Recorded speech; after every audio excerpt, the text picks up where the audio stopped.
All right, welcome everybody. Um, we are, as Jacob said, really excited to have award-winning writer Kelly Link with us tonight. Kelly is the author of the collection Stranger Things Happen, Magic for Beginners, Pretty Monsters, Get in Trouble, and White Cat, Black Dog. And of course, her first novel, The Book of Love, was just published, here it is, and quickly became a bestseller. Her short stories have been published in the Magazine of Fantasy and Science Fiction, the Best American Short Stories, and Prize Stories, the O. Henry Awards. She was a 2018 MacArthur Fellow, and I believe that means, Kelly, that you can officially be called a genius, and has received a grant from the National Endowment for the Arts. She and partner Gavin Grant, who was a word-for-word guest himself on our alternate publishing panel almost exactly a year ago, have edited a number of anthologies, including multiple volumes of the year's best fantasy and horror, and for young adults, steampunk and monstrous affections. She is the co-founder of Small Beer Press and co-edits the occasional zine, Lady Churchill's Rosebud Wristlet. She is the owner of Book Moon, an independent bookshop in East Hampton, Massachusetts. Kelly was born in Miami, Florida. She currently lives with her family, dog, and chickens in Northampton, Massachusetts. So Kelly, welcome. Hi. I always feel obligated to mention that the MacArthur Foundation calls you. So you get a call. And one of the first things that they said to me, at least, was, we don't really think of this as a genius grant. There are many ways of sort of thinking about the merits of the kind of work that people do. And I don't know that they say that to everyone, but I'm pretty sure that they were. Kelly, they only say that to the geniuses. Which is fine by me. So that, and I didn't mean to, I hope I didn't offend you in any way. No. I just think that I do think that the idea that I guess the idea of genius, it's honestly a kind of relief to have the people who give that award say that you don't have to think of yourself in sort of this right way. I guess it would be a lot to live up to. Yeah. Or right up to. That too. Yeah. So I hope that you're going to read for us tonight from the new novel, The Book of Love. And I'm just going to turn it over to you and let you read for, 10, 15 minutes, whatever you like. And maybe you can preface whatever you're reading, give us a little context and everything. I'm really excited to hear it. Yeah, absolutely. So I was just going to read from the beginning of the novel. So the novel is about some kids, some teenagers who have been missing for the period of about a year, and who suddenly find themselves back in their small town on the coast of Massachusetts. And the novel is told, it's kind of a polyphonic novel. It's told from many points of view. All of the chapters are titled the book of Susanna, the book of Laura, etc. And so the first book belongs to Susanna, who is the sister and sometime girlfriend and friend of the three teenagers who disappeared. So the book of Susanna. A girl wakes up in her sister's bed. Laura, she says.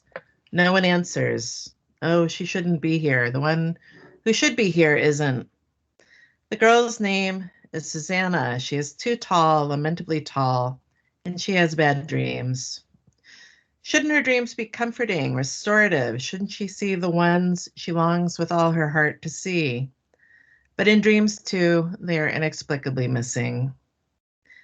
The sheets are half off the bed as if someone has been yanking them. It isn't morning yet, it's the middle of the night. Everything is in the wrong place, except it isn't. Her mother, Ruth, isn't home yet. All those NICU babies with their complicated medical needs, their rashy bottoms and feeding tubes, suffused in ultraviolet light, Parents slumped in blistered Naugahyde recliners, nurses murmuring in corners about the bid to unionize, about husbands and television shows, and their own children. Do they fall silent when Susanna's mother comes close? I'm tired of this, the girl says to the moon in the window because no one else is there to talk to. Not knowing, being in the dark, being alone in the dark. Don't you ever get tired of it? The moon is full. Isn't this proof of something, that things can disappear and then come back again?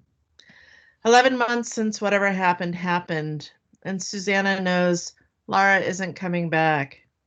If she did come back, she'd say, "What the hell are you doing in my bed, Susanna? Oh my God." Susanna, I can almost hear her say it. She gets up and makes the bed the way Lara would, because Lara isn't here to do the things that Lara ought to do, to keep Susanna from doing the things Susanna shouldn't do.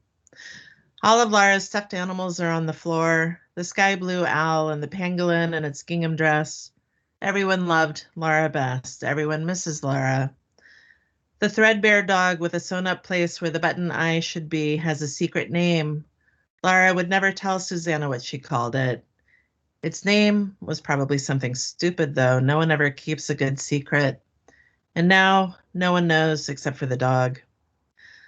Susanna picks up Lara's things and puts them down again. Lara isn't here to tell her not to, so she conjures Lara up in her head. Don't worry, Lara. It's easy to put little things back where they belong. The little circles and marks in the dust on the shelves show where each right place is. If Susanna puts each of Lara's things back exactly where it ought to be, then everything will go back to the way it should be. The China shepherdess that was their grandmother's, Susanna has a silver ring, missing all but one of its seed pearls.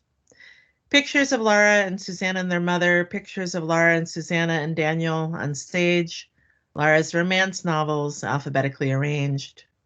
Her favorite writer was Caitlin Hightower. The covers of the romance novels meant to indicate that the attractive people on them will eventually have sex, fall inextricably in love, which in these books neither lessens nor changes, but instead hardens, trapping those who inhabit it as amber preserves the insect.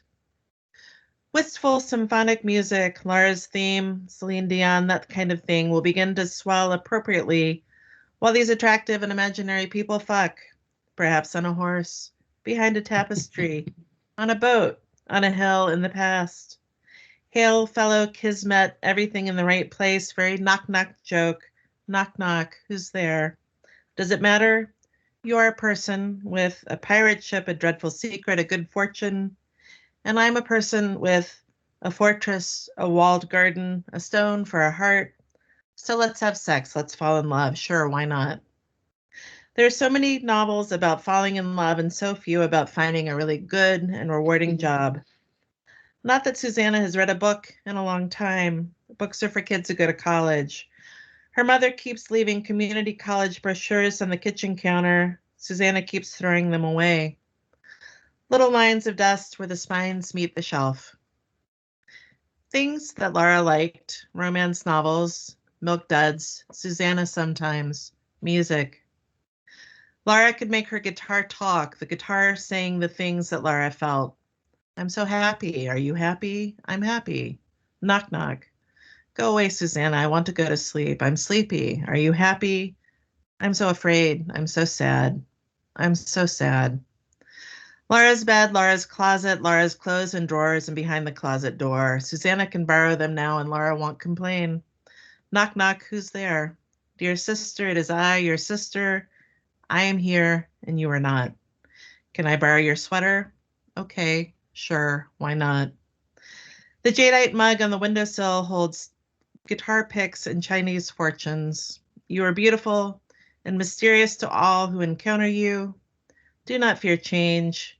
Every door will be open to you. Platitudes and lies. Susanna stands at Lara's window. Across the lawn is Daniel's house, the yellow rectangle of Daniel's window, a light on in Daniel's room. Does his mother sit there when she can't sleep? Susanna picks up her sister's old Harmony Sovereign Marvel tone acoustic and runs her hand down the neck. Lara, Susanna says, come back. You should come back or else I'll do something terrible. I need you to come back. She waits for an answer, gets none. Actually, this is typical of Laura, who believed in the silent treatment. So, Susanna thinks, let's be typical. She's tried so hard to be good the last few months. Has anyone even noticed? If Daniel were here, he would have noticed. Mo would have noticed even if he didn't say anything. She's pretty fucking sure Laura would have noticed. If Daniel were here, he would help her figure out how to live without Laura. If Laura were here, she and Daniel could figure out together how to live without Daniel. But it's only Susanna. It will only ever be Susanna again, which means that Susanna can't be Susanna. She doesn't know how. Laura's first guitar was the Harmony. Its previous owner was careless and left it near a radiator one night. This was their father, someone else who isn't here. If the guitar still had any value, he'd have taken it with him when he left, right? Susanna lifts the Harmony over her head and brings it down hard on the corner of Laura's desk. When this isn't hard enough, she brings it down again and again until she has smashed what she can into pieces. With the last blow, a section of the neck splits away and ricochets off the window. And there goes the jadeite mug over onto the desk. Picks spill everywhere and the handle cracks right off at the lip. Well, that's a mess. When Susanna crosses the carpet to pick up the mug, she feels something in her heel as if she's stepped on something sharp. She sits down on Laura's bed and examines her foot. Yes, there it is, a splinter. She'll leave it there for now, a reminder of her sins. What does she feel? The small hurt where a splinter sits, nothing to cry over, and so she won't cry. Susanna gets down on her hands and knees and gathers up all the pieces of the guitar and puts them into Laura's closet. She puts the mug back on the windowsill, turns so the crack in the lip where the handle ought to be is hidden. What has she accomplished? Well, maybe wherever she is, Laura felt a psychic twinge of loss. Next time, Susanna thinks, I'm donating all of your Caitlin Hightower romance novels to Goodwill. I'm going to throw away your bedhead shampoo and the expensive face stuff that smells like rotten ginger ale, even though you always pretended you liked it. I'm going to accept the fact that you're gone forever. Fuck you for being dead, or whatever it is that happened. Be a secret, see if I care. Susanna could go downstairs and turn on the TV. She could tear the pangolin to pieces, smash a shepherdess. She could go into the bathroom and run water over the tender place where the splinter went in. But instead, she lies down on Laura's bed and pulls the comforter over her head. She'll wake up when her mother gets home. She has to wake up before Ruth gets home. Because of what if Ruth opens the door to Laura's room and thinks that Laura's back? What if she opens Susanna's door and thinks Susanna is gone? Right up until the hour she disappeared, Laura was the good one, Susanna the counterweight. Now Laura is gone, and so Susanna has had to fill both roles. She's still the fuck up, the one who didn't go to college, but she's also been the good child, the one who does the dishes and lets her mother know where she's going to be and how late she's going to stay out. She contributes grocery money, and she tries not to make her mother any sadder than she already is. She's been so good. If she lies here a little longer on Laura's bed, Susanna can absorb just a little more of whatever it was that made Laura able to be the good sister. But it's so tiring to be good, so exhausting to be sad. Someone should make a Fitbit for being good, for being sad. At the end of the day, you could look at your wrist and see just how sad you'd been. Tomorrow you can be even sadder. She'll just lie here a little while longer, being sad, then she'll go back to her own bed. And what does she dream of when she falls asleep? Susanna dreams she stands before a door. She can't figure out how to open it. It won't open, but then it opens. A wind has knocked it off the latch, and it bangs open and shut, knock, knock. Who's there? Knock, knock. Every door will be open to you. Susanna's eyes fly open like two doors, but she isn't truly awake. The pangolin's lumpy snout pokes her wet cheek. Still dreaming, she leaves Laura's room, open the door, shut the door, but this is not the right door, and goes back to her own room. Door opens, door shuts, and this door, too, is not the door of her dream, and lies down upon her own bed. There is a splinter in her heel, a thing where it shouldn't be. Susanna drags the covers over her head for the third time this night and continues to sleep. As large and small pieces of the smashed guitar in Laura's closet begin to knock together. Knock, knock. The guitar neck thumps against the closet door, and the guitar strings taut again, twang, and the closet door falls open. A guitar pick sails out from under Laura's bed and up into the jadeite mug, pinging off the cracked lip. The harmony leans against the wall again, but the handle of the mug is still broken. And that's the end of the first chapter.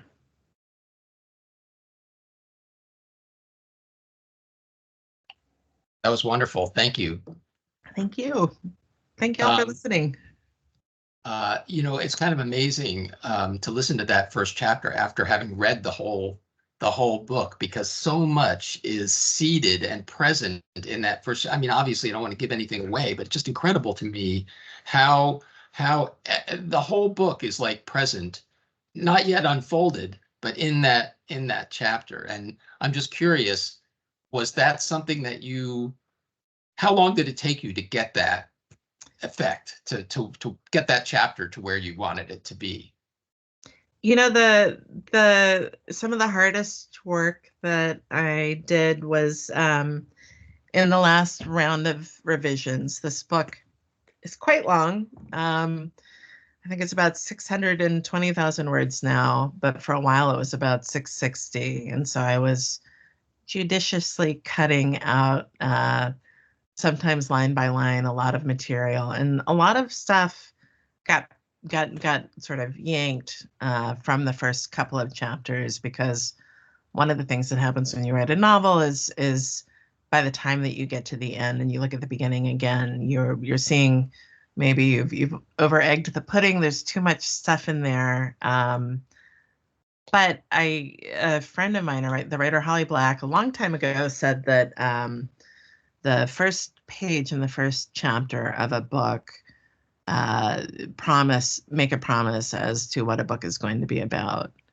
And, thematically, in terms of what language is going to do, the kind of genres that a book is going to draw from.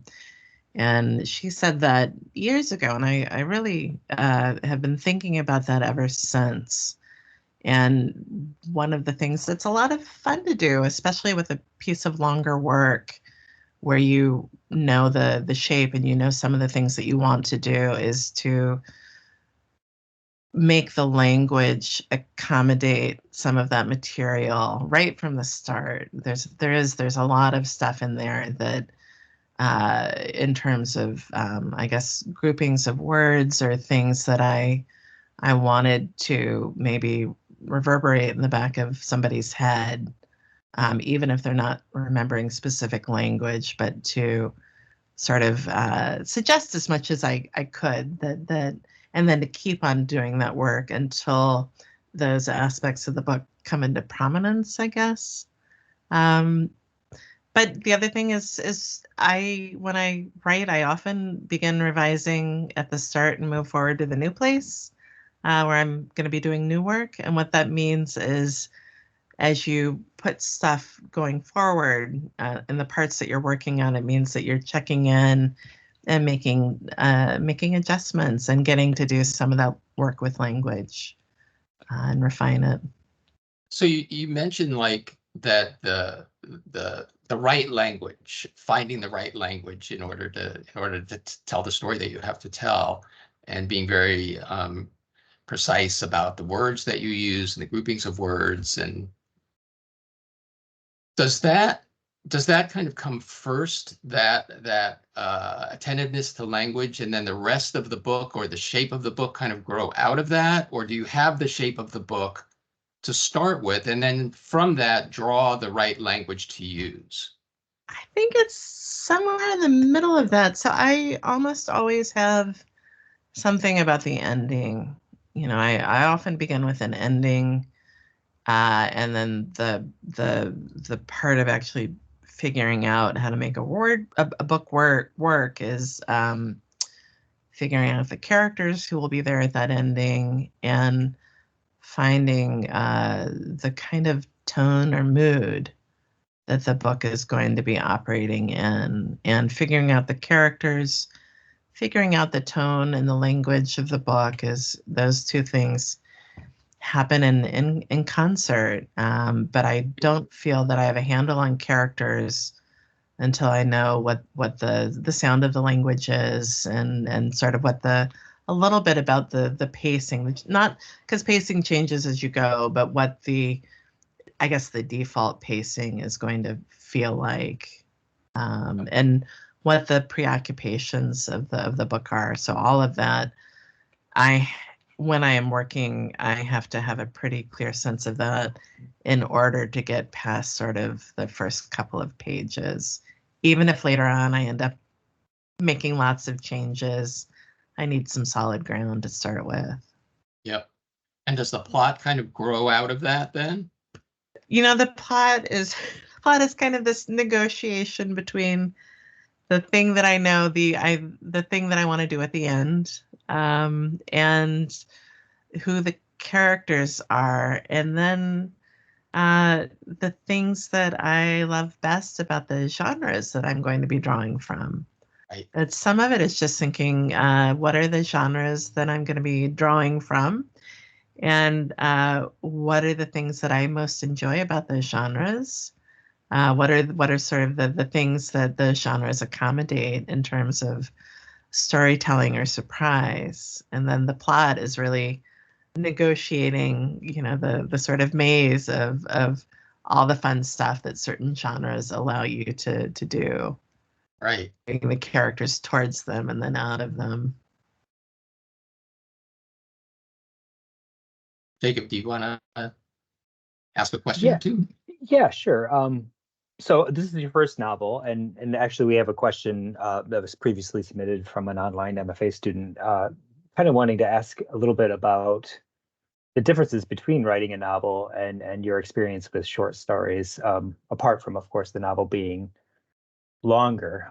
Did anything surprise you along the way of the process?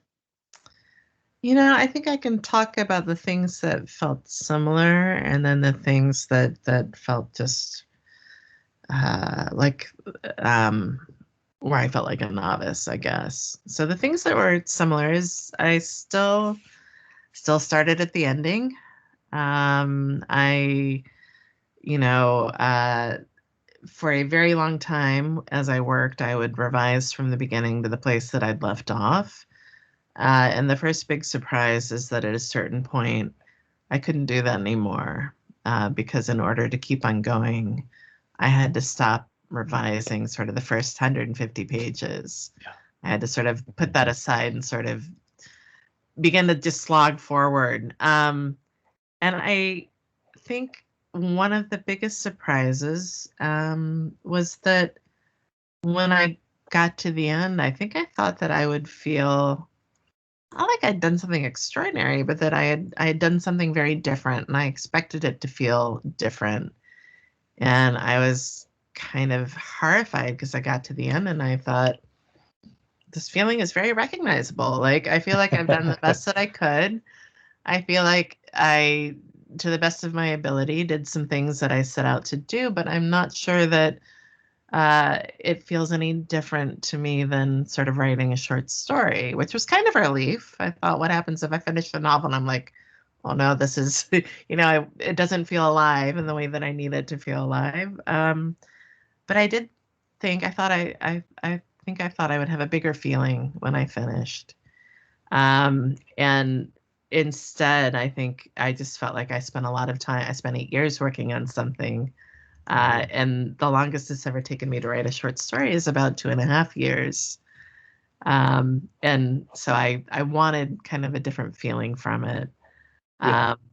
And I think I honestly, I think part of that is just burnout. I'd been working on the book for so long that when I finished it, mostly what I felt was pretty exhausted. Right. But what I think a novel lets you do is they can be as capacious as you want them to be. Mhm. And the work of making something feel as if it has forward momentum, not that it's going to work for every single reader, but to make it work to a certain degree for myself, was a really cool new problem to solve. The fact that I Right. got to figure out how to do that was really exciting to me. Nice.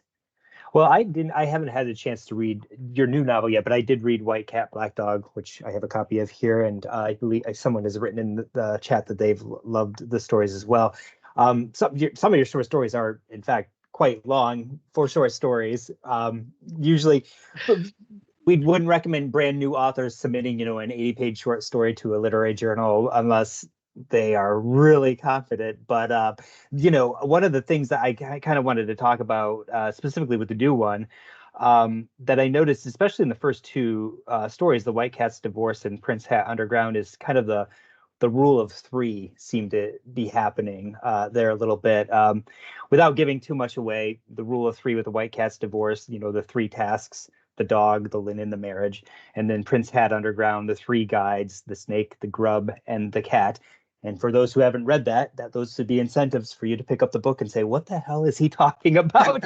And then there are three nights, of course, where Gary has to convince Prince Hat to return to him in Prince Hat Underground. So is that a common theme in your writing, the rule of three? I know that's often kind of considered a pleasing number, in literature and other realms and stuff. But is that one of the ways that you approach short story writing?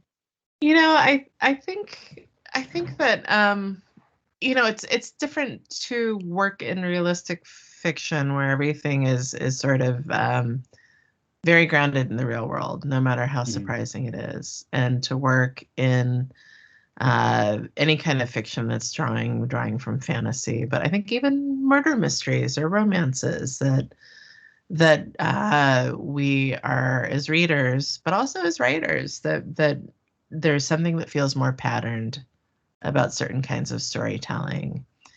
And something happening once is interesting. A lot of stories, I often say this, but not just writers, all people are storytellers. We tell ourselves stories about our friends. We try and dissect patterns that happen to us in real life. We are often on the lookout for things that could be coincidental, but that we make into sort of a story frame. And the thing about something happening once is it may be striking, but it doesn't necessarily it doesn't feel, I guess, the pattern isn't there yet. Even two times feels like a coincidence, but where there is a pattern of three, it begins to feel like there's something more there, like there's story there. The rule of three comes out of fairy tales. It comes out of I think it's that try again thing as well. The idea that you don't try once and give up. I think it's a reminder that you persevere, that a character perseveres, that if somebody tries something, if you're reading a story and somebody tries something once, tries it again and gives up, I think something in the reader says, wait, if you tried one more time, maybe it would have happened. Maybe the thing would have worked. But I think a lot about the patterns that even if readers have moved away from fairy tales is something that they engage with, that oftentimes fairy tale language and fairy tale patterns of storytelling are so ingrained that even just to use pieces of them in the stories that we tell, even if we're working in a realistic mode, that by introducing something of the language of a fairy tale or something of the structure of a fairy tale, we are bringing the reader into a space where stories are beginning to intersect with other stories. And so they are going to be pulling from their experience of fairy tales. If I say in a story, Once Upon a Time, that pulls down all the fairy tales that we remember. If I say Red as Blood, again, that means that people are paying more attention in a story to other kinds of language that I'm reading. And there's a sense that something is going on, which extends beyond just simply being descriptive. Right. And so I was actually introduced to your writing in undergraduate school from my mentor, Andrew Munson. He had given a couple of collections. I have a really blur on right now, but I have Stranger Things Happen here. which I believe is it your first book? Is that correct? So he pulled a lot from that because, as Paul has mentioned and in the chat too, like, it's wicked, smart, funny, poignant, steeped in fairy tale and genre lore, right? And you had just mentioned the rule of three with fairy tales. And one of the questions in the chat is kind of alluding to that as well. How do you fold these, the process of fairy tale writing and something so old into something new while still honoring it, and then like making, that new piece new and weird and absurd and not feel, well, like a fairy tale, like something that we've heard over and over again, I suppose. I think, this is not a word that I think I've pulled out of my hat before, but I often, for myself, or if I'm teaching, encourage people to make lists of all the things that they like in stories, whether those are kind of dynamics between characters, certain kinds of settings, certain kinds of plot twists, genres that they like, in part as a reminder, because writing can be such a terrible process, a reminder that there are things that you love about it that you can put in your own work, and as kind of a vibe check to see if you are allowing yourself to use the things that you love as a reader in your own writing. But one of the things that I guess I think a lot about now is a kind of congruence between, often if I'm working in a certain kind of mode, and for White Cat Black Dog, it was every story is intersecting in some way with a specific fairy tale. Mm-hmm. And so what I would do for those is I would think, well, what are the things that I love about this fairy tale? What does it seem to be saying about the world or about how power works? Because fairy tales are often about power. And what are some congruences with the way that the real world works? And what are the things that now feel funny or old-fashioned that I could make feel funny and contemporary? And White Cat's Divorce, I wrote in part because my friend Holly Black had written a series of young adult novels that drew on the fairy tale White Cat. And when she would do events for the White Cat, she would retell the original fairy tale. And I realized what a funny story it is. It is a story about a prince who is sent out in the world on all these different tasks. And every time he is sent out, the first time accidentally, he stumbles into this kingdom of talking cats where he drinks, parties, goes hunting with, and just hangs out with cats. Mm-hmm. And then he goes back for the second quest. He goes back for the third time. And it becomes very clear that he is a guy who probably does not want his father's throne, the thing that he and his brothers are competing for. It really feels like what he wants is to party with a bunch of talking cats. And so when I was thinking about a story that would draw on that, I was really struck by kind of the poignancy of that. That you send a young person out into the world and you ask them to do all these tasks, but who among us would not rather just party with some talking cats for a while and sort of retreat from the world? Or learn how to cultivate marijuana, right? Yeah, in the case of your it's story, legal. right? Yeah. Oh, great. Yeah, well, folks, if you do have other questions, feel free to throw them in the chat and we'll get to them. Paul, I'm going to hand it back over to you to ask a couple questions now, because I know that you had a few about publishing and stuff as well. Muted. You are muted. Thank you. Anyway, I was going to, as I was saying, I'm going to just grab one out of the chat to start with. So in your recent New Yorker interview, you say, I hate the mouthfeel of my own prose. I hate how inadequate I feel to the task of writing. I hate my relationship with writing. Kelly, tell us how you really feel. As a budding author, it's surprising, sad, yet oddly comforting to hear you say that. Is this imposter syndrome? What is your relationship with writing like? What would get you past that love-hate position? I think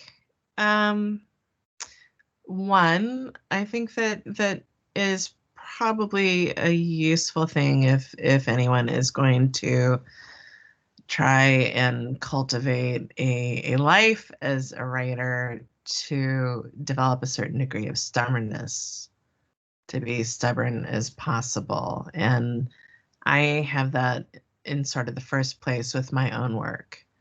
And I think that sense of sitting with a first draft and thinking, this is terrible, this is not what I want it to be, is going to be familiar to everybody.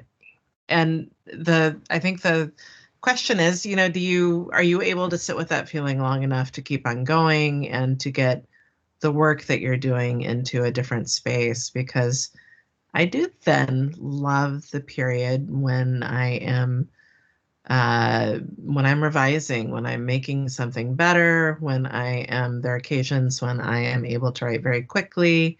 It feels like a gift. But I think allowing yourself to occasionally feel antagonistic towards the kind of work that you do is okay. But I think that has to go on with an ability or with a sense that you are still interested in that work. Because I think it's better to hate writing, but to be interested in how it works and what genres do, in what you might be capable of doing with language or with characters or with structure, to sort of hate the work that entails, but to remain in a place where you still want to be investigating it is maybe healthy. Again, I'm going to quote the extremely smart Holly Black, who says that there's a very cold, very small lake near us that people swim in, and it's stream fed, so it is freezing. And she said that she realized at a certain point, watching somebody get in and out because it was too cold for them to stay in while she was in the water and just sort of floating there, she thought that felt in some ways like the relationship that writers who manage to keep going have with their writing. That there is every time that you sit down to do some writing, there may be a feeling of initial discomfort. The pond is too cold, work is too hard, but you sit with that feeling long enough and you adjust. And in fact, the water begins to feel pleasant, work begins to feel like something that you can sit with. And I think that's that feels true to me as well, that if I can just sit with that discomfort for long enough, then I can dismiss it and move on somewhere else. And the last thing that I will say about that is, I think as writers, we all have to learn to be tough critics towards our own work. And the writer Kate Wilhelm, who founded a workshop called Clarion, said, that's inevitable. You are going to be a harsh critic of your own work, but you also have to acknowledge to yourself when you are doing work that you love, when you're excited by the things that you're doing. And when that's true, you say to yourself, yes, this is good. I would like more of this. This is the kind of work that I want to be doing and thinking about. And Kate Wilhelm says at the back of your brain, the thing that she calls your silent partner, the writer's silent partner, responds when you say, this is good, I want more of this, and will produce more. But if all you are able to say to yourself is, this is not good, this sentence is no good, this chapter is no good, whatever, then that silent partner begins to shut off the flow because it thinks, well, you're not liking it, so I feel that I should stop providing it. So you, as well as being honest about things where you think, I need to make this better, you have to say to yourself, acknowledge to yourself when you're doing work that feels right or that feels good. I really like the idea of the silent partner. I hadn't heard that before, or I didn't remember Kate saying it, but because one of the classes I'm teaching right now is kind of teaching new MFA students about what's workshopping like and what they can expect in a workshop. And a lot of them are feeling, I'm going to be bombarded by feedback and I won't know which to take. I'll become overwhelmed. And my answer to them, without using this word, was basically listen to the silent partner, because the silent partner knows Is that something that you would agree with? I mean, and if you don't mind, what is the relationship between the silent partner and the imposter syndrome?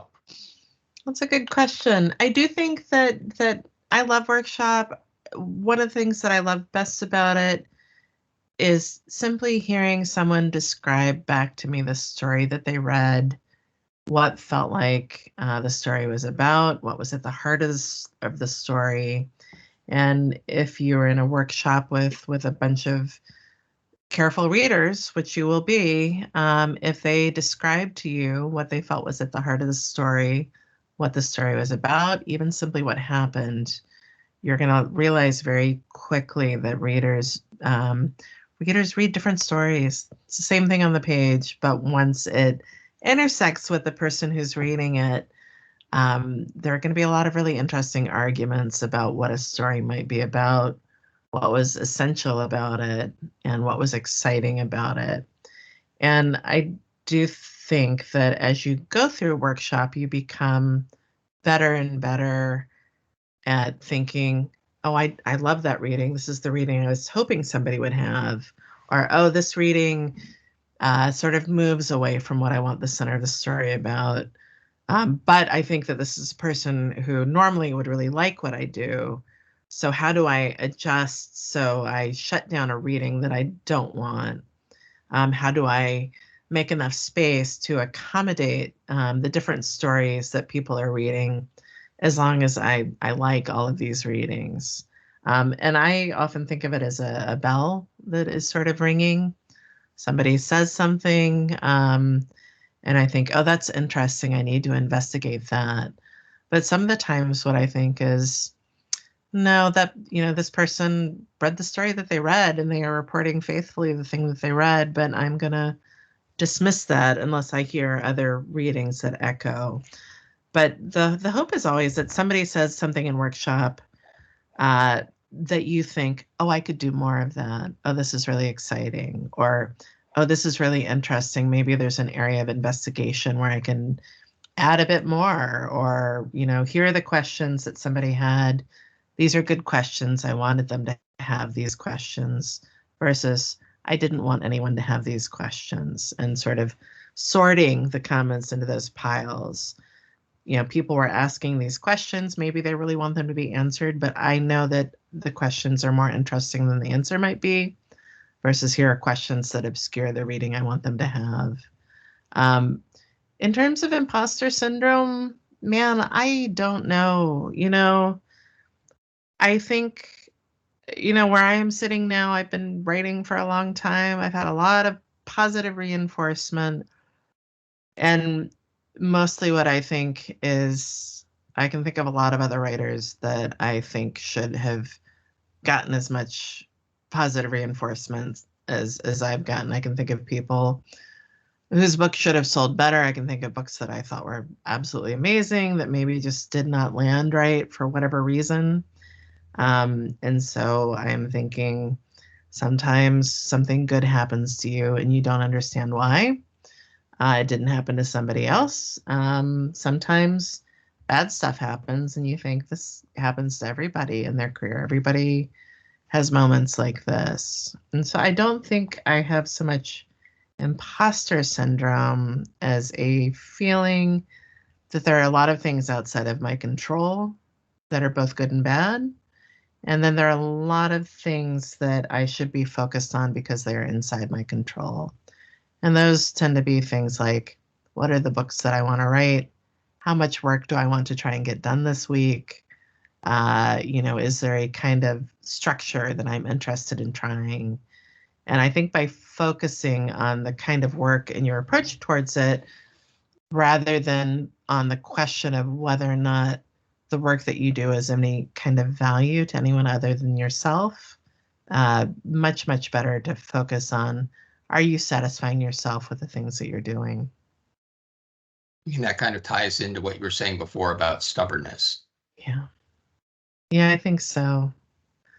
But I think every writer at some point thinks, what am I doing here?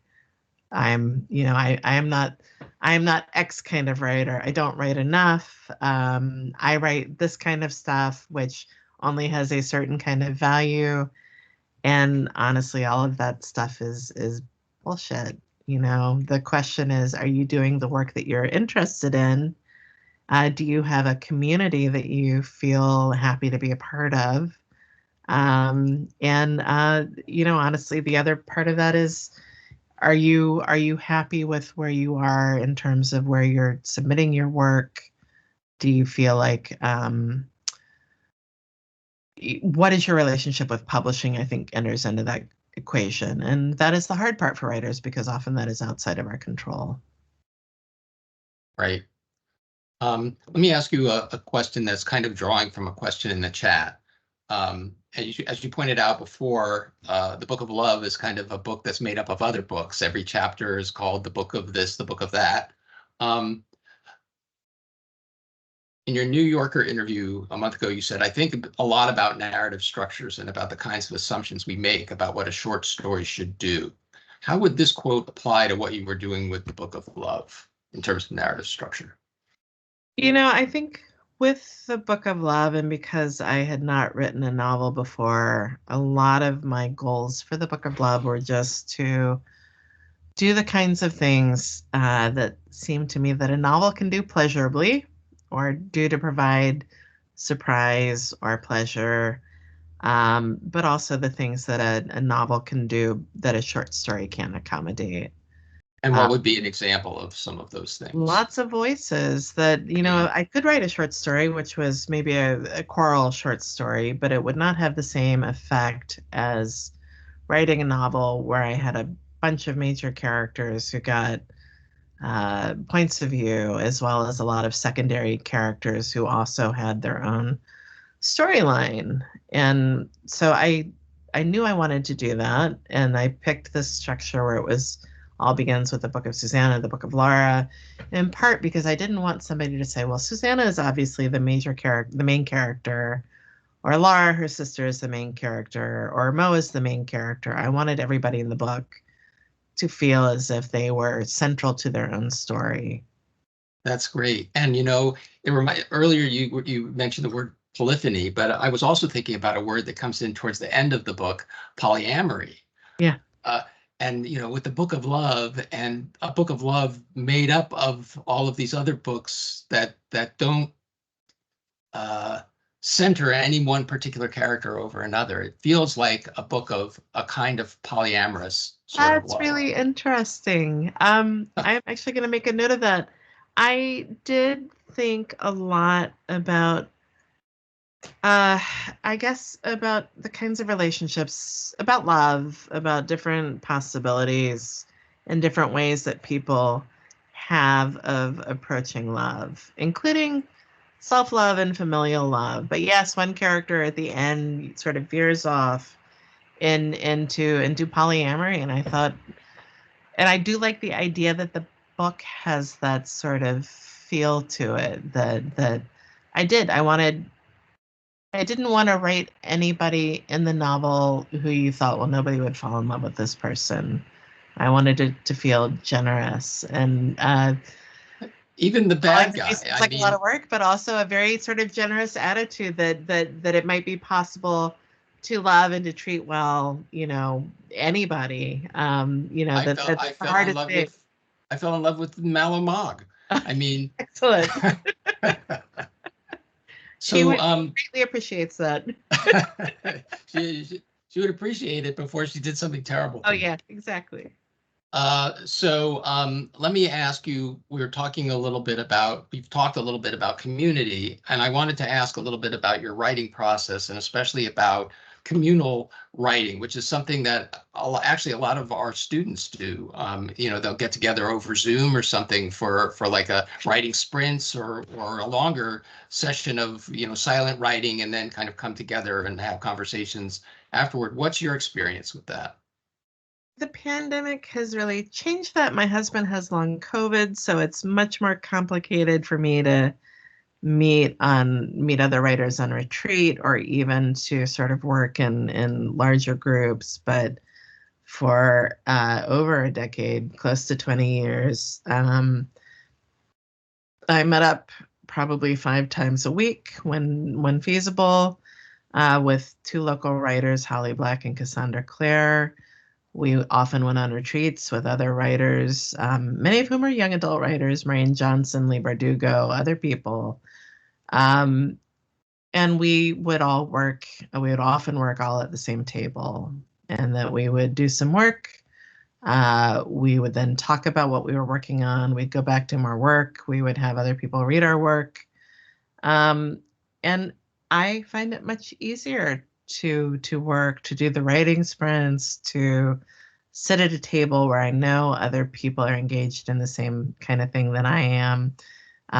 Before that, I met up with writers in Brooklyn. I would sometimes go out to California, write with writers out there. And I've never been somebody who's been great about writing on my own, that I can come up with any other activity. That there's just so much in life that needs to be done.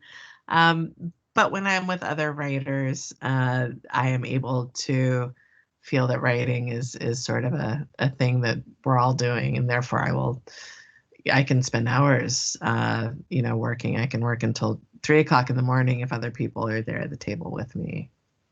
And that's obviously not true for everybody. I know writers who need quiet, or they need to be alone. But I know lots of people who meet up with each other online. They sort of share a screen and work together. I think part of the process of making a writing life for yourself is figuring out the tricks that will enable you to get work done on a regular basis. Right. Jacob, do you want to come back on? I'm sorry, I've been hogging the mic here.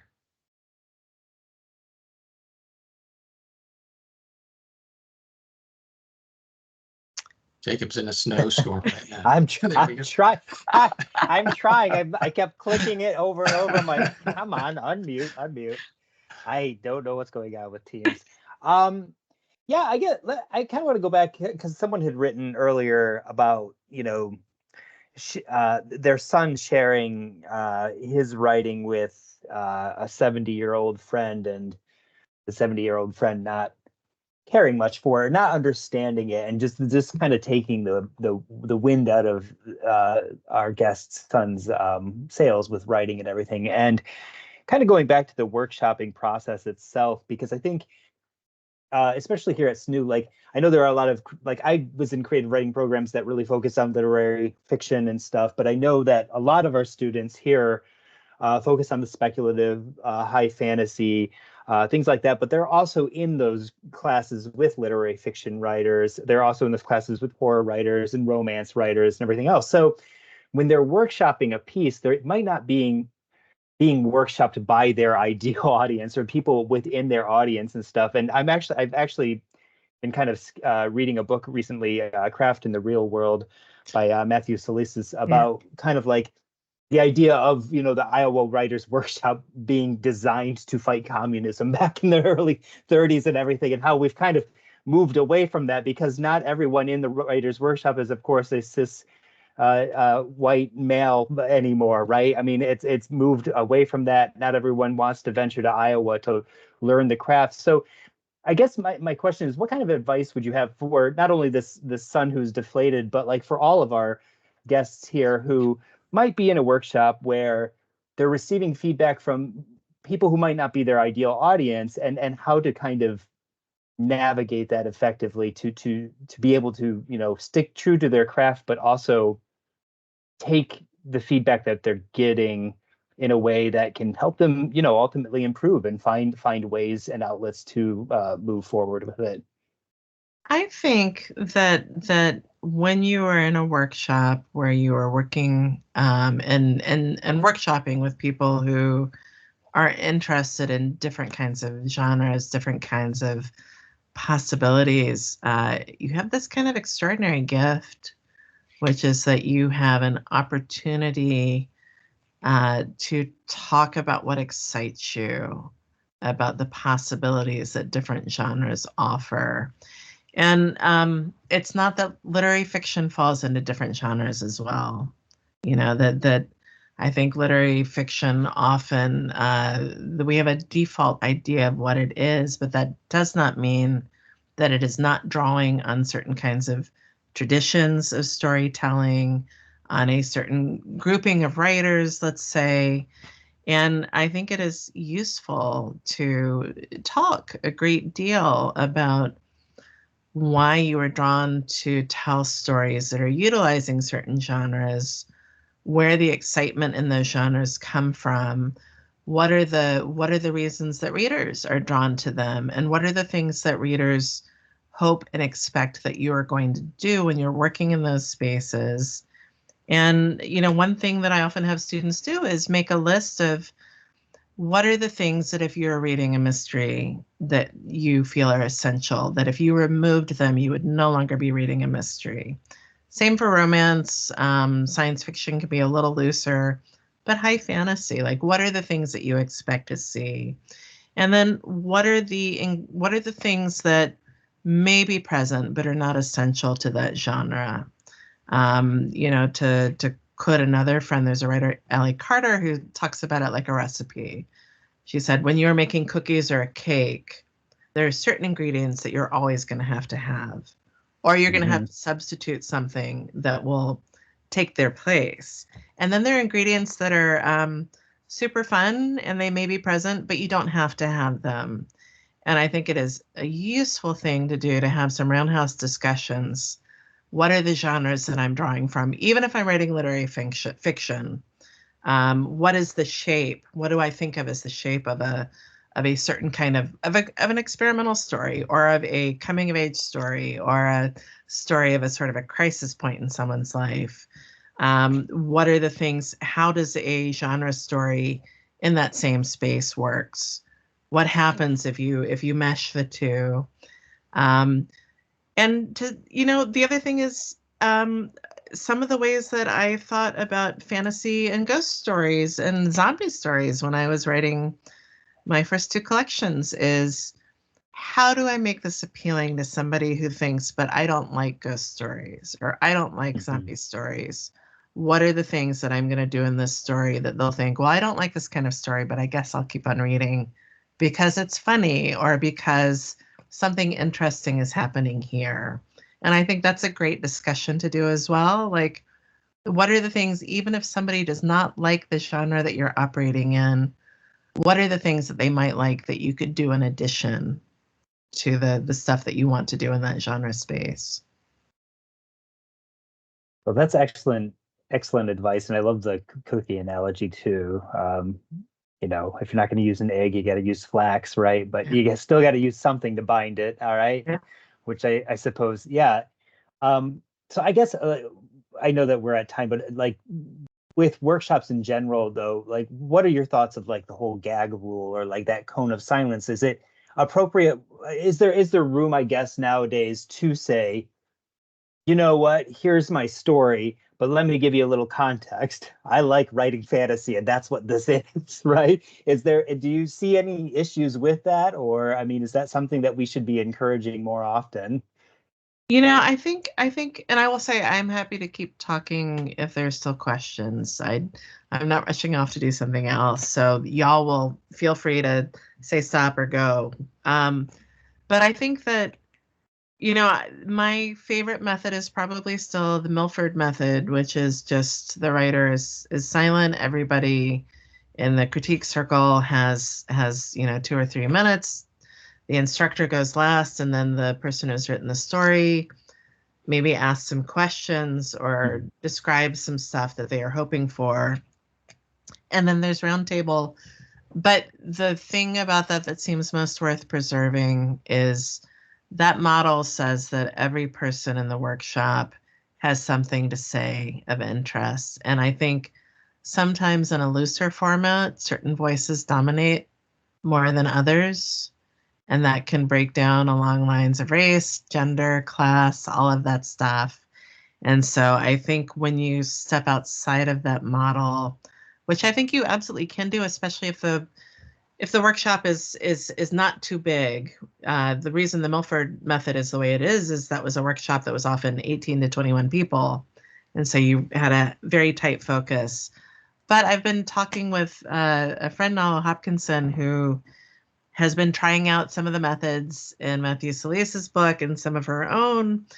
One of those is, the instructor or another student interviewing the student before the workshop. What was important to you in this story? Can you talk about the process of writing it? What are the things that most excite you about writing? And then having a roundtable from that point on. One is, the writer themselves asks the questions or sort of directs it, but that puts a lot of burden on the writer. And my feeling generally about workshop is that, I think we have an idea that the workshop is valuable to the person who is hearing the critiques. But I think that the thing that is actually useful is everybody sitting in that circle, the things that they are being made to articulate, their ideas about what stories can potentially do, and the places that they see where somebody could dig in a little bit deeper or where something might be revised. All of that is telling them something about their own work. And it's telling them about their own anxieties or frustrations or their own sort of feelings, reservations about things that they maybe are struggling with in their own work. And I think that's very useful, but also during that roundtable that everybody is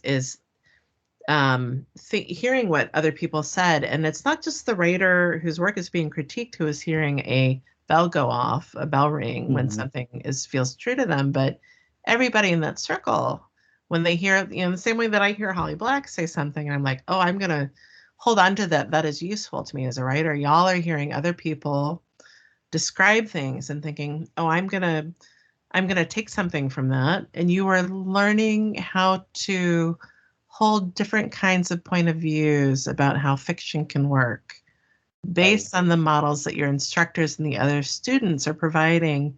You're learning how to hold those ways of thinking in your head. Yes. So it's not just helping out the writer. It's kind of figuring your own stuff out along the way as well. So, yeah. Well, great. Awesome. Well, we are at time, and let me just yeah, pop sure. in really quick because Yeah, I sure. see something in the chat here, Kelly. Kelly, you're an amazing writer and I've always given the best book recommendations. Oh yes, I can't wait to read your first novel. Any plans to do a collaboration with Holly and Cassandra?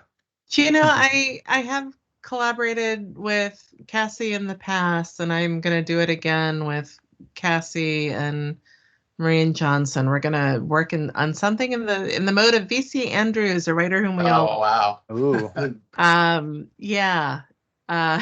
So we'll see how that goes. But we all work together. Holly and Cassie have co-written together.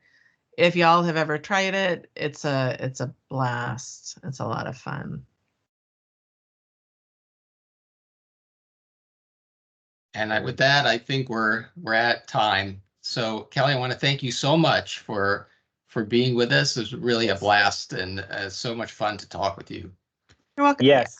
Thank you all so much. I see one question about exercises right before we go. Okay. What I would say is my favorite writing exercises is asking people to write as many first sentences as quickly as they can in the span of about a half hour. Just writing first sentences with no idea what comes next. That really opens up a lot of stuff. And the stuff that I do, the other thing is making that list of things that you love in writing or in novels and stories so that you can draw on it.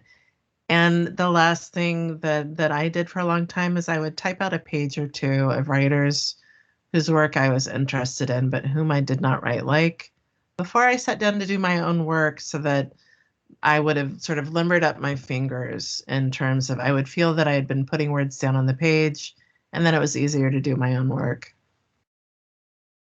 I mean, that probably gives you some sort of insight that you might not otherwise have, a tactile insight into the prose of the other writers. Yeah, and, we keep trying to end, but it keeps going on. But you mentioned like making these lists, and lists are such an important part of your own fiction, right? You like to include lists in your stories. I do.